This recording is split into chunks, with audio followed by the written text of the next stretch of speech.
مثال دیتا ہوں، ہمارے ساتھ بھی ہوتا ہے، آپ کے ساتھ بھی ہوتا ہے، کوئی دوست تو قریب بھی ہو، آ جائے یار کہ کسی مشکل میں ہوں، بھائی مدد کر دو، ہم شاید مدد کر بھی دیں، یار بڑا کلوز ہے، رشتہ دار ہے، گرائی ہے، تھوڑے دیر بعد پھر آ جائے، یار دوبارہ چاہیے پیسے، پھنس گیا ہوں، مسئلہ حل نہیں ہوا، اب شاید جیب میں مشکل سے ہاتھ جائے، لیکن یار دوست ہے، چلو دے دو۔ تیسری بار آ جائے، یار یہ تو مانگنے والا ہو گیا ہے، بار بار آتا ہے۔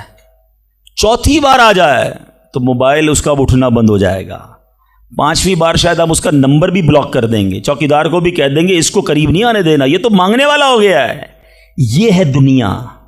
تم اپنے اچھے دوست، قریبی رشتہ دار سے 3-4 بار مانگ لو، وہ اب تم سے دور ہو جائے گا، تمہیں برا کہے گا۔ میرے رب کریم کی شان دیکھو، فرماتا ہے ادعونی استجب لکم، مجھ سے دعا مانگو میں تمہیں عطا فرماؤں گا۔ اجیب دعوت الداعی اذا دعانی، میں دعا مانگنے والے کی دعا قبول کرتا ہوں جب وہ مجھے پکارے۔ اللہ اکبر، اللہ تعالیٰ زیادہ مانگنے والوں سے زیادہ محبت فرماتا۔ ایک اور عجیب بات بتاؤں کہ اللہ تبارک و تعالی ان بندوں سے ناراض ہوتا ہے۔ دنیا میں ہے کوئی ایسا سخی؟ کریم دیکھو میرا مالک، جو نہیں مانگتا رب اس سے ناراض ہوتا ہے۔ شاعر لکھتے ہیں نا، تو کریم ہی جو ٹھہرا تو کرم کے کیا ٹھکانے، تو کریم ہی جو ٹھہرا تو کرم کے کیا ٹھکانے، تو نوازنے پہ آئے تو نواز دے زمانے۔ میں نے آپ کو قرآن کی کچھ آیات کے ذریعے یہ احساس دلایا کہ دعا کی اہمیت کیا ہے۔ اب آؤ میں آپ کو آپ کے نبی علیہ الصلوۃ والسلام کی کچھ حدیثیں بتاتا ہوں، کس طرح انکریج کیا اللہ کے حبیب علیہ الصلوۃ والسلام نے، کیسی حوصلہ افزائی فرمائی ہے دعا کے بارے میں۔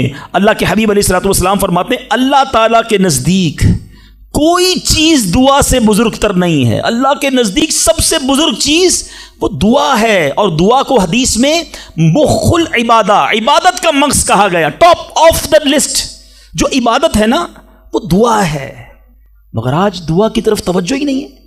ہم تو سمجھتے ٹھیک ہے، مانگ لی، نہیں مانگی، ارے دعا نہ مانگنے والوں سے رب ناراض ہوتا ہے، اور جو جتنا مانگتا ہے رب اس سے اتنا خوش ہوتا ہے۔ میرے میٹھے اسلامی بھائیوں، اللہ فرماتا ہے، سنو حدیث قدسی ہے، اے فرزند آدم، تو جب تک مجھ سے دعا کرتا رہے اور میرا امیدوار رہے گا، میں تیرے گناہ کیسے ہی ہو معاف فرماتا رہوں گا، اور مجھے کچھ پرواہ نہیں ہے۔ جب تک مانگو کہ رب عطا فرمائے گا۔ اب ہم بڑے نادان ہیں، پرابلم یہ ہم بڑی جلدی مچاتے ہیں، یار اتنے دنوں سے دعا کر رہا ہوں، مسئلہ ہی حل نہیں ہو رہا ہے۔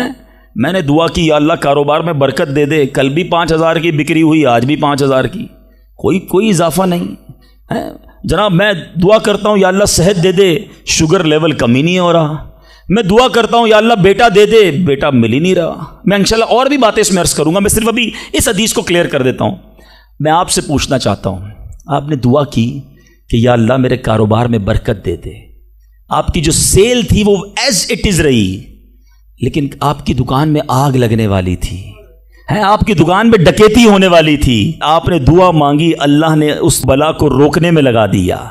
سچ بتاؤ، پیسے تھوڑے بڑھ جاتے اچھا تھا، یا دکان میں آگ نہ لگی یہ بڑا کرم ہو گیا؟ میں نے گھر سے نکلنا تھا، میرا ایکسیڈنٹ ہونا تھا، ٹانگ ٹوٹنی تھی، میں نے اللہ سے دعا کی تھی یا اللہ بیٹا دے دے، وہ دعا کو کنورٹ کیا گیا، میری ٹانگ بچ گئی، میرا ایکسیڈنٹ بچ گیا۔ بتاؤ یہ اللہ کی مہربانی نہیں ہے؟ پرابلم پتہ ہے کیا ہے؟ ہمیں دنیا والوں پر سب پر بھروسہ ہے، ہمیں اللہ پر بھروسہ نہیں ہے۔ ہم سمجھتے پتہ نہیں دعا قبول کیوں نہیں ہوتی ہے۔ دعا کے آداب میں لکھا ہے کہ اللہ اس بندے کی دعا قبول نہیں فرماتا جو دعا کی قبولیت میں جلدی مچاتا ہے، جو کہتا ہے جلدی قبول ہو جائے، بس آج ہی قبول ہو جائے۔ اچھا پھر لوگ شکوے بھی بڑے کرتے ہیں، یار میں نے جمعے کے دن بھی دعا کی، مزار پہ جا کے بھی دعا کی، بزرگوں سے بھی دعا کرائی، کسی نے کہا کعبے کو دیکھ کر پہلی دعا کرو وہ قبول ہوگی، کعبے پر بھی چلا گیا، میں مدینے بھی گیا، میری دعا ہی قبول نہیں ہو رہی، میرا پرابلم ہی سولو نہیں ہو رہا۔ اب ذرا 2-3 حدیثیں سناؤں گا، یہ ساری غلط فہمیاں، یہ سارے مسکنسیپشن اگر آپ توجہ سے سنیں گے تو دور ہو جائیں گے۔ اللہ کے حبیب علیہ الصلوۃ والسلام فرماتے ہیں دعا بندے کی 3 باتوں سے خالی نہیں ہوتی، 3 میں سے کوئی ایک بینیفٹ لازمی ملتا ہے۔ آقا فرماتے ہیں یا تو اس دعا کے بدلے گناہ بخش دیا جاتا ہے، یا اس میں جو مانگتا ہے وہ مل جاتا ہے، دنیا میں جو مانگا وہ مل گیا، سیکنڈ یہ آپشن ہے۔ تیسرا فرمایا کہ اللہ اس کے لیے اس دعا کا ثواب جمع کر دیتا ہے، حدیث کے الفاظ ہیں جب بندہ قیامت کے دن جا کر اتنی ساری نیکیاں دیکھے گا پہاڑ جتنی، تو عرض کرے گا مولا یہ کام تو میں نے نہیں کیے، کدھر سے ہوئے؟ ارشاد ہوگا یہ تیری وہ دعائیں ہیں جو دنیا میں قبول نہ ہوئی تھیں، اس کا ثواب ہم نے جمع کر دیا ہے۔ بندہ قیامت کے دن تمنا کرے گا کاش میری دنیا میں کوئی دعا ہی قبول نہ ہوتی، اتنا اجر اتنا ثواب۔ تو اس کا مطلب کیا ہوا کہ دعا مانگتے وقت کنجوسی نہ کیا کرو، ایچ اینڈ ایوری ورڈ، ہر لمحہ آپ کا دعا میں عبادت ہے، اور یہ آپ کے نامہ اعمال میں بڑھوتری کا سبب ہے۔ دعا میں یہ نہ سوچا کرو کہ پتہ نہیں کیا ملنا ہے، نہیں ملنا، یقیناً ملنا ہے۔ اب دوسری حدیث سنو اور ایمان تازہ ہوگا۔ اللہ کے حبیب علیہ الصلوۃ والسلام فرماتے ہیں، جس کا مضمون ہے کہ جب کوئی فاسق، فاجر، گناہ گار دعا کرتا ہے، بعض اوقات یہ بھی خیال آتا ہے شیطان ہے نا، یار میں 5 ٹائم نماز بھی پڑھتا ہوں، میں روزے بھی رکھتا ہوں، میں درود بھی پڑھتا ہوں، میں زکوٰۃ بھی دیتا ہوں، میرے کام سیدھے ہوتے نہیں ہیں، میری دعائیں قبول ہوتی نہیں، وہ برابر میں میرا پڑوسی ہے، ایک وقت کی نماز پڑھتا نہیں ہے، کام سارے اس کے الٹے ہیں، کاروبار اس کا ترقی کر رہا ہے، گھر اس کے بن رہے ہیں، یہ کیا ماجرا ہے؟ اول تو ہمیں یہ سوچنا نہیں چاہیے کہ میں نیک ہوں، ہر وقت ہمیں یہ سوچنا چاہیے کہ میں سب سے برا ہوں، میری بہت ساری خطائیں، لیکن اس کے باوجود اب جو میں حدیث سنانے جا رہا ہوں یہ بہت سو کی بہت بڑی کنفیوژن کو دور کر دے گی۔ اللہ کے حبیب علیہ الصلوۃ والسلام فرماتے ہیں، جس کا مضمون ہے جب کوئی فاسق، فاجر، گناہ گار شخص اللہ کی بارگاہ میں دعا کرتا ہے، اللہ فرشتوں سے فرماتا ہے اس کا کام جلدی کر دو۔ کیوں؟ فرماتا ہے اس کا مانگنا پسند نہیں آ رہا، اس کی آواز اچھی نہیں، جلدی کام کر دو۔ اور فرمایا جب اللہ کا کوئی نیک بندہ، رب کا محبوب جب اللہ کی بارگاہ میں دعا کرتا ہے، اللہ فرشتوں سے فرماتا ہے ابھی اس کو نہ دینا، ابھی اس کا کام نہ کرنا، اس کو اور مانگنے دو، مجھے اس کا مانگنا بڑا پسند آ رہا۔ میں آپ سے پوچھتا ہوں خدا کی قسم، میں جو مانگوں وہ مجھے میرا رب دے دے، یہ اچھا ہے یا زندگی میں ایک دعا میں ایسی کروں کہ اللہ جبریل سے کہے کہ میرے بندے کا کام نہ کرنا، اس کو اور مانگنے دو، اے میرے فرشتوں اور مانگنے دو، مجھے اس کا مانگنا بڑا پسند آ رہا ہے۔ کاش زندگی میں ایک دعا، مجھے بتاؤ نا، میرا رب یہ کہہ دے کہ میرے بندے کی آواز مجھے پسند ہے، پھر تو میرا کام ہو گیا نا، میرے رب کو میں پسند آ گیا، اس سے بڑی کیا چیز ہے؟ مگر بدقسمتی ہے اس شخص کے لیے جو اللہ کی بارگاہ میں شکوہ کرتا ہے کہ میرا کام نہیں ہو رہا، میری دعا قبول نہیں ہو رہی۔ جلدی نہ مچایا کرو، اللہ پر بھروسہ رکھو، اور اب آخری بات سے اور آپ کا کلاؤڈ کلیئر ہو جائے گا۔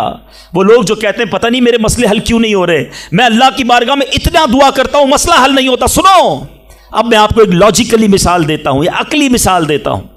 آپ والد ہیں، آپ میں سے بہت سارے والد ہوں گے، کئی بڑے بھائی ہوں گے، آپ نے بچے پالے ہیں یا کئی ابھی بھی بچے والے ہیں۔ میں آپ سے سوال کرتا ہوں، آپ کا چھوٹا بیٹا ہو، اسمال چائلڈ، بیمار ہو جائے، گلا خراب، فلو، شدید کھانسی، اب وہ بچہ آپ سے ضد کرے کہ ابو جان میں نے آئس کریم کھانی ہے، میں نے ٹھنڈا شربت پینا ہے، کھانسی بھی ہو رہی ہے، بتائیے آپ پلائیں گے اس کو؟ جواب دیجئے۔ سب منع کر رہے ہیں، نہیں پلائیں گے نا؟ اچھا، اب وہ بچہ رونا شروع کر دے، آپ کے بالکل سامنے بیٹھے چیخے مار رہا ہے، رو رہا ہے، آپ کا ایک دوست بھی ساتھ بیٹھا ہے، وہ ابھی آیا، دیکھا بچہ رو رہا ہے آئس کریم کے لیے، باپ کہہ رہا نہیں کھلاؤں گا۔ اب دوست کیا کہے گا؟ یار کیسے والد ہو، بچہ رو رہا ہے کھلا دو نا آئس کریم، اس کو پتہ نہیں ساری بات۔ تو آپ اس کو کیا رپلائی دیں گے؟ آپ کہیں گے میں والد ہوں، مجھے پتا ہے بچے کو کب کیا دینا ہے، ابھی آئس کریم کھلا دوں گا تو گلا خراب ہو جائے گا، یہ اور بیمار ہو جائے گا، اس کو آئس کریم دینا اس سے محبت نہیں ہے، دشمنی ہے۔ ایسا ہی ہے؟ ذرا بات میرے ساتھ رہیے گا۔ اب بڑی دل پر ہاتھ رکھ کر میری بات سننا، تم والد ہو، تمہیں پتا ہے بچے کو کب کیا دینا ہے، میرے خالق کو نہیں پتا مجھے کب کیا دینا ہے؟ میں مانگ رہا ہوں یا اللہ روزی میں برکت دے، وہ نہیں دے رہا، میں مانگ رہا ہوں یا اللہ اولاد دے، وہ نہیں دے رہا، میں گر گڑا رہا ہوں یا اللہ کرائے کے مکان میں ہوں اپنا مکان دے دے، وہ نہیں دے رہا، اے مولا میں فلاں ملک میں جانا چاہتا ہوں، ویزے لگانا چاہتا ہوں، نہیں مل رہے ویزا، ارے کیوں یقین نہیں رکھتے؟ جتنے ادھر بیٹھے ہو میں آپ سے پوچھتا ہوں، کون ہے جو یہ کہتا ہے میری ماں مجھ سے محبت نہیں کرتی؟ ارے ماں تو وہ ہستی ہے جو اپنے سکھ قربان کر کے ہمیں سکھی کرتی ہے، اور ساری رات ہمارے لیے جاگنے والی ہماری ماں ہے۔ تو جو ماں تکلیف نہیں دے سکتی، وہ ماؤں سے زیادہ پیار کرنے والا کیسے ہماری دعا قبول نہیں کرے گا؟ یہ یقین رکھ لو، اگر میں مانگ رہا ہوں وہ نہیں دے رہا تو وہی میرے لیے بہتر ہے۔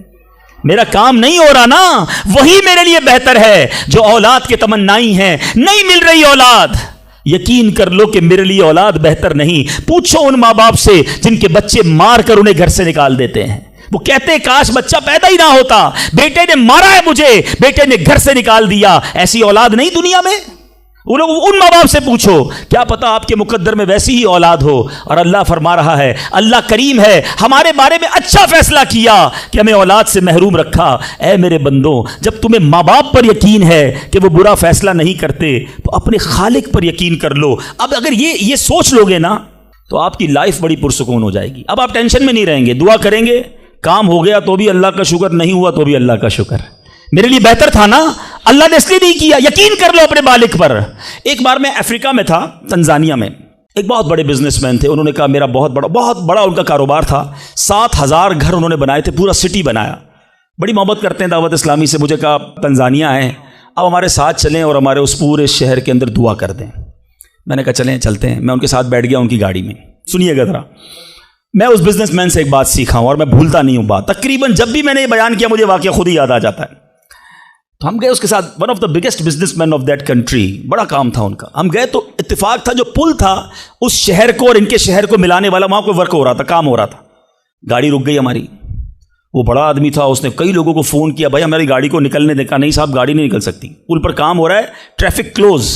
بہت کوشش کی اس نے، نہیں ہوا، ہم واپس آ گئے۔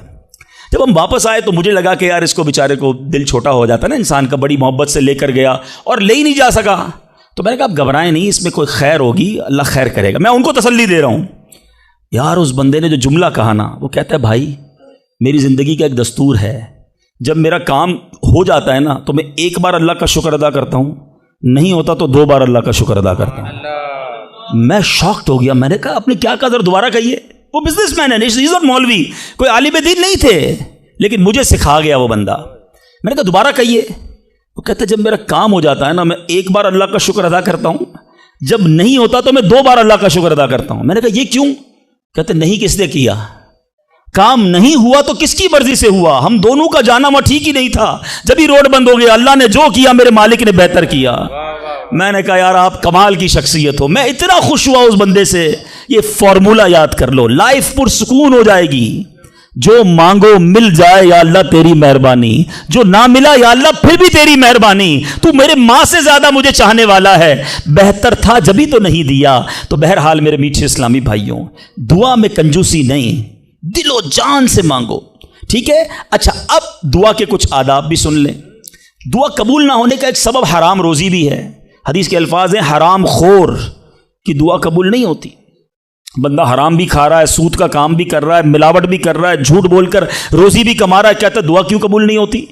ایک بار حضرت موسیٰ علیہ نبینا علیہ الصلوۃ والسلام نے ایک شخص کو دیکھا، بڑا رو رہا تھا، بڑا گر گڑا رہا تھا، یا اللہ میری دعا قبول کر لے، یا اللہ میری دعا قبول کر لے۔ حضرت موسیٰ نے دیکھا، اللہ سے عرض کی مولا تیرا بندہ کتنا رو رہا ہے، گر گڑا رہا ہے، میرے مالک اس کی دعا قبول کر لے۔ ارشاد ہوا اے موسیٰ یہ اتنا روئے کہ روتے روتے مر جائے، اتنے ہاتھ اٹھائے کہ اس کے ہاتھ آسمان کو چھو لیں۔ اے موسیٰ میں نے اس کی دعا قبول نہیں کرنی۔ عرض کی مولا کیا وجہ ہے؟ ارشاد ہوا اے موسیٰ یہ کھاتا حرام ہے، اس جو لباس پہنا یہ حرام ہے۔ سوچئے اللہ کے نبی سفارش کر رہے ہیں اللہ اس کی دعا قبول کر لے، مگر حرام کھانے والے کی دعا قبول نہیں ہوتی۔ اپنی روزی پاکیزہ کرو۔ آپ میں سارے چاہتے ہیں نا مستجاب الدعوات بن جائیں۔ مستجاب الدعوات کے معنی کیا ہے؟ جس کی ساری دعائیں قبول ہوں، سب چاہتے ہو نا؟ حضرت سعد بن ابی وقاص نے پیارے آقا سے سوال کیا، بیوٹیفل کوسچن کر لیا، ہمارے کام سیدھا ہو گیا۔ آقا سے عرض کی یا رسول اللہ میں مستجاب الدعوات بننا چاہتا ہوں، I want to be a مستجاب الدعوات۔ نبی پاک نے کوئی لمبا چوڑا، آپ کو تو پورا سلیبس دیا جاتا ہے نا، پی ایچ ڈی کرنا ہے تو اتنی کتابیں پڑھو، ایم بی بی ایس کرنا ہے تو اتنی کتابیں پڑھو، لیکن مستجاب الدعوات تو کمال ہو گیا نا، اس سے بڑی ڈگری ہے کوئی؟ جو دعا مانگو وہ مل جائے۔ کوئی بڑا سلیبس نہیں دیا نبی پاک نے، اتنے سال روزے رکھو، اتنی تلاوت کرو، اتنے سجدے کرو، اتنے طواف کرو۔ سنو، ایک لائن میں میرے آقا نے جواب دے دیا، فرمایا اے سعد اپنے لقمے پاکیزہ کر لو تو مستجاب الدعوات ہو جاؤ گے۔ That's it۔ غذا پاکیزہ ہو، آپ کی دعائیں قبول ہونا شروع ہو جائیں گی۔ ایک اور بڑی اہم بات جو مسٹیک کر جاتے ہیں وہ کیا ہے کہ ہم دعا